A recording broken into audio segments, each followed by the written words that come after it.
Vincent Arouette, Donald Trump veut la paix et l'Union européenne souhaitait continuer la guerre.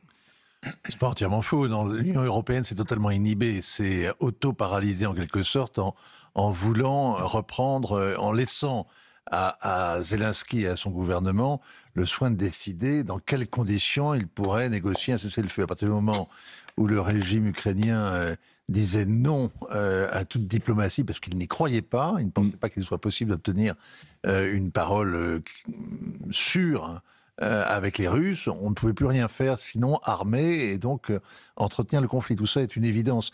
Là où c'est intéressant, c'est quand Marine Le Pen dit qu'elle ne veut pas faire de la diplo-spectacle.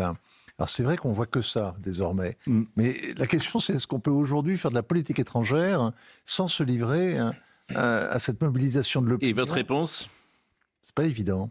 Emmanuel Macron a tweeté « Je me félicite des avancées permises par les discussions entre les États-Unis d'Amérique et l'Ukraine qui se sont tenues ce jour. » C'était donc hier. La balle est aujourd'hui clairement dans le camp de la Russie. La France et ses partenaires restent engagés pour une paix. Rien à dire sur cette communiqué d'Emmanuel Macron qui non. dit...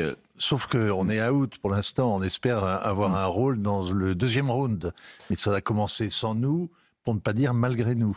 Et on pourrait peut-être écouter Donald Trump hier, qui a pris la parole et qui a parlé de grands succès. Donald Trump à la Maison-Blanche. Nous avons eu un grand succès hier et nous allons obtenir un cessez-le-feu complet. Mais nous devons voir avec la Russie avant. Nous avons eu de bonnes relations avec les deux parties. Nous verrons, des gens se rendent en ce moment même en Russie et nous espérons obtenir un cessez-le-feu de la part de la Russie. Si c'est le cas, je pense que nous aurons fait 80% du chemin pour mettre fin à cet horrible bain de sang. Bon, on peut voir, et là je voulais que vous décodiez cette image, le treillis de Vladimir Poutine qui est commenté ce matin dans toute la presse. Qui est évidemment, vous parliez de politique spectacle ou de... Sans épaulettes, sans étoiles, sans marque. Oui, mais on est dans la diplomatie. Est-ce qu'on est dans la diplomatie spectacle? Exactement. Oui, la réponse à l'accord de Zelensky, ce ne sera pas si facile que ça.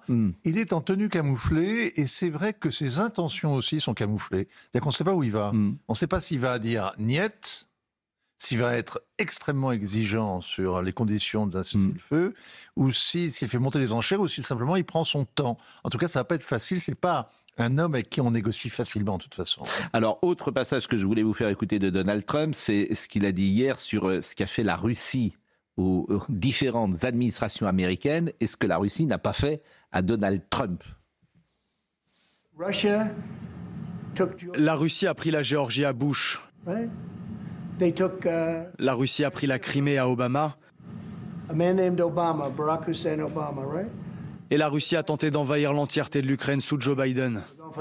Mais à Trump, la Russie n'a rien pris. Je pourrais sanctionner financièrement la Russie, mais je ne le ferai pas. Ce que je veux, c'est la paix. Vous savez, j'ai toujours dit que la partie la plus dure à convaincre serait l'Ukraine. Vous l'avez vu la semaine dernière. Des choses intéressantes se sont produites. J'ai reçu un homme qui ne souhaitait pas la paix. Mais maintenant, c'est ce qu'il veut. Et nous allons voir comment cela se passe.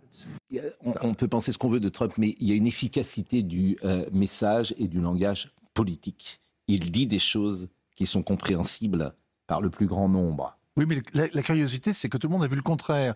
C'est-à-dire qu'au lieu de voir que Donald Trump est le président qui n'a rien cédé au Kremlin, contrairement à ses trois prédécesseurs, on voit un homme dont on dit qu'il serait tenu par les Russes, sans avoir jamais réussi à le prouver. Mais ça fait quand même. Alors ça, c'est la vieille antienne. Ça fait 10 ans qu'on raconte voilà, de ça. dire qu'il est tenu par les Russes. Les médias entretiennent des soupçons, alors que les faits semblent prouver le contraire. La deuxième chose, c'est que de la même manière, les médias ont vu dans la scène qui s'est passée dans le bureau ovale, une espèce d'embuscade redoutable, une humiliation de Zelensky, et alors qu'ils n'ont pas vu le résultat de l'opération, c'est-à-dire que l'homme qui était rentré dans le bureau ovale en disant « Je ne veux pas de diplomatie, il n'y aura pas de cessez-le-feu, et je veux des garanties de paix », et en le disant devant tous les Américains, puisque les caméras étaient branchées et diffusées en direct, eh bien l'homme, 8 jours après, était prêt à s'asseoir, accepte en tout cas un cessez-le-feu que lui proposent les Américains, où il n'y a plus de garantie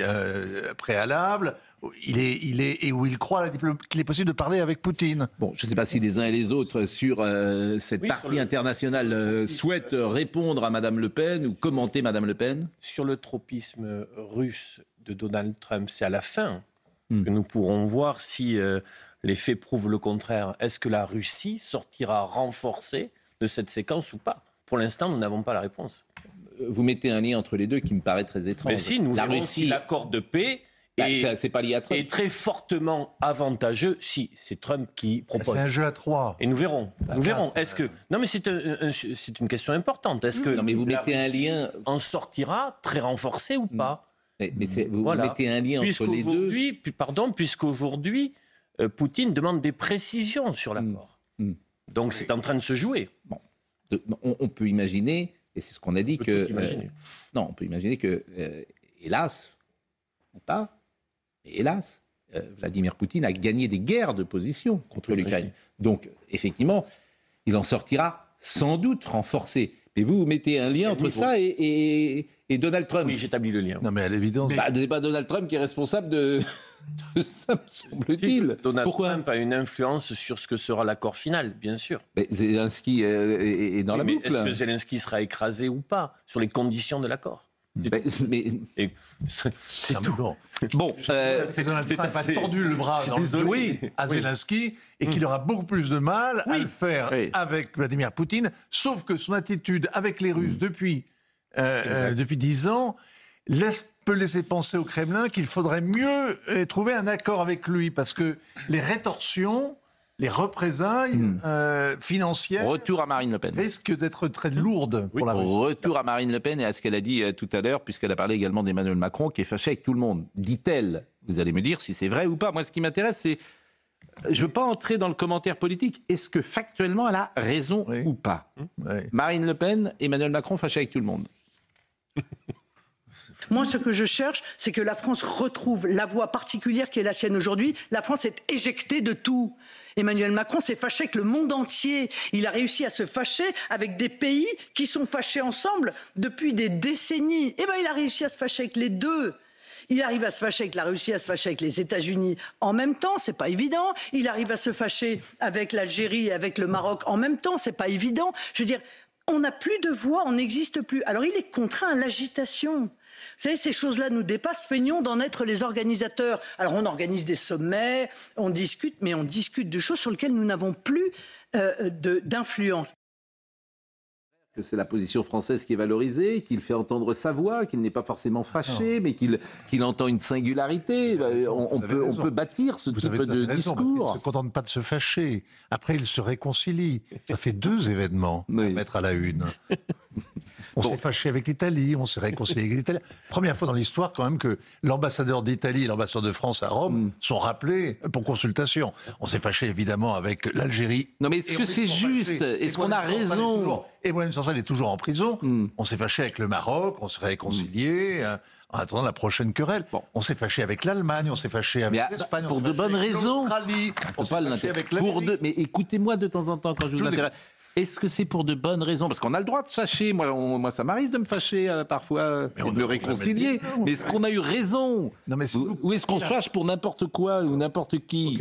Quand dans votre immeuble, dans le 7e arrondissement, dans votre palais du 7e arrondissement, si vous claquez la porte, si vous claquez la porte de tous vos voisins, à la fin, vous aurez du mal à vous faire entendre à la réunion de copropriété. Je suis locataire. Bon, vous vouliez dire... Moi, Pascal, j'espère n'être pas une girouette intellectuelle et médiatique, mais je suis frappé de voir à quel point, dans tous les raisonnements des protagonistes politiques aujourd'hui, si j'éliminais les filles, eh bien, à chaque fois, je trouve qu'il y a des raisons. Et j'avoue que lorsque j'entends Marine Le Pen mettre en cause la diplomatie, j'allais dire non pas alternative, mais simultanée des hostilités inspirées par Emmanuel Macron, je trouve qu'elle a raison. C'est cette simultanéité qui crée des problèmes et qui empêche une diplomatie efficace. À la limite, on peut avoir une hostilité, mais pas toute, contradictoire en même temps. Bon, Marine Le Pen, et on décrypte ce qui m'a paru les moments importants de cette interview. L'Europe fédérale. Bon, l'idée, effectivement, que certains ont, c'est qu'on veut nous faire... on profite de cette crise pour aller vers une Europe fédéraliste. Bon, c'est toujours la même chose. On en a profité avec le Covid. Un pays unitaire. Elle Oui, va mais plus loin. Elle dit que c'est l'étape d'après. Mais moi, Marine Le Pen ce matin. mais beaucoup de gens pensent ça. Beaucoup de gens. Pourquoi ? Parce qu'il y a eu le Covid, etc. C'est-à-dire que c'est les petits hommes gris. Parce que les deux problèmes numéro un de la politique française, on le dit sans arrêt, c'est la souveraineté du peuple. On n'écoute plus les peuples depuis très longtemps. Après, on s'étonne qu'ils votent pour Trump, mais c'est parce qu'on ne les écoute plus. Ou qu'ils ne votent pas, mais on s'étonne qu'ils votent pour des gens comme Trump, mais c'est parce qu'on ne les écoute pas. Et on va parler des ZFE, c'est exactement ça. C'est un exemple basique. Donc les petits hommes gris, ce qu'ils veulent, c'est surtout pas le peuple. Et ils veulent être entre eux pour tout décider d'entre eux et se faire un régime aux petits oignons. Voilà, c'est ça la vérité, c'est ça le plan. Les dirigeants. Comment ? Les dirigeants. Oui, mais non. Écoutez, c'est aussi parfois c'est des gens issus de la technostructure. Aussi. Pardonnez-moi, ce sont des. Oui, alors les Français votent. Oui. Les Français votent pour eux. Il a été réélu 2 fois, Monsieur Macron. Avec quel. Oui, il a été élu 2 fois. Vous avez raison. Avec quel succès ? 8 ans. Dites-moi ce qui marche. Dites-moi une chose qui marche. En 8 ans. Dites-moi. Je vois que vous avez du mal. Dites-moi une chose qui marche. Ils vous répondront le chômage, il a baissé. Une chose. Non, le chômage, il a baissé dans toute l'Europe. Ils vous répondront ça. Mais regardez toutes les catégories du chômage. Il y a une question qui est très simple. Est-ce que la France va mieux qu'en 2017 ? Non. Oui ou non ? Non. Bon. Qui est responsable ? Donc, le président. Est-ce que l'État a été réformé ? Oui ou non ? Est-ce que la double fonction régionale, départementale, est-ce que tout ça a été réglé ? Non. Qu'a fait le président de la République ? Question toute bête, toute simple. Qu'est-ce qu'il a fait de bien ? Là, j'ai pas la. Non. Si vous n'avez pas la réponse, c'est ennuyeux quand même, au bout de 8 ans. Allez. Je pense qu'il a eu une incarnation intéressante au départ. La première année était des investissements intéressante. Étrangers, certains diront. Voilà, l'intelligence artificielle. Il y a eu. Non, mais artificielle. On pourrait, par la négative, dire au moins ce qu'il n'a pas fait de mal. Il n'a pas déclenché une guerre mondiale. Que restera-t-il du macronisme ? Lui, il ne veut pas qu'il en reste l'arrivée de Marine Le Pen au pouvoir. C'est son seul. Je pense que oui, ça. Bon, alors, écoutons sur cette Europe fédérale, pays unitaire, qui est un fantasme pour certains et une réalité pour d'autres, et écoutons ce que dit Marine Le Pen sur ce sujet. Ni Washington, ni Moscou, ni Bruxelles. Mais bien sûr. Et on reste tout seul. Mais pas tout seul. On peut très bien engager encore une fois des projets avec des nations européennes. Des nations européennes. Je vais vous donner un exemple qui est un exemple fondamental. On est en train de discuter de réarmement, on parle d'autonomie, on se pousse du col. Très bien. Bon, eh bien, faisons-le. Chiche. Faisons-le. La première des choses, c'est peut-être de ne pas dépendre des puces que l'on met dans nos missiles et qui viennent de Taïwan. Donc, est-ce qu'on ne peut pas, par exemple, créer un MBDA des puces, puisque les machines qui fabriquent les puces sont néerlandaises, eh bien, ne peut-on pas, avec les nations européennes, se mettre ensemble en disant, voilà, on va réfléchir à créer une filière européenne des puces sans lesquelles nos missiles, notamment, pas seulement, ne fonctionnent pas. Oui, il y a des projets comme cela, non à un saut fédéraliste. Non, mais c'est plus un saut fédéraliste qu'ils sont en train de constituer. Qu'est-ce que c'est alors ? Mais ils ne sont pas en train de créer une Europe fédéraliste. Ils sont en train de créer un État unitaire européen. C'est un tout petit peu différent et c'est beaucoup plus grave. Bon, et là, les Français ne sont pas dans la boucle de ça. Évidemment qu'il y a une volonté. En fait, mais on l'avait dit, moi je me souviens, on le disait avec Gérard Leclerc à l'époque, au moment du Covid. Il y a 2 manières d'analyser la situation. Certains disent ça ne va pas bien parce qu'on n'a pas assez d'Europe. Et d'autres disent ça ne va pas bien parce qu'il y a trop d'Europe. Mais les gens ont toujours raison. C'est l'histoire dans le communisme, c'était ça. C'est-à-dire qu'on disait aux gens, oui, mais ça ne marche pas le système. Ah oui, mais on n'est pas allé au bout. Oui, mais il y a quand même des morts aujourd'hui. Ah oui, mais c'est transitoire.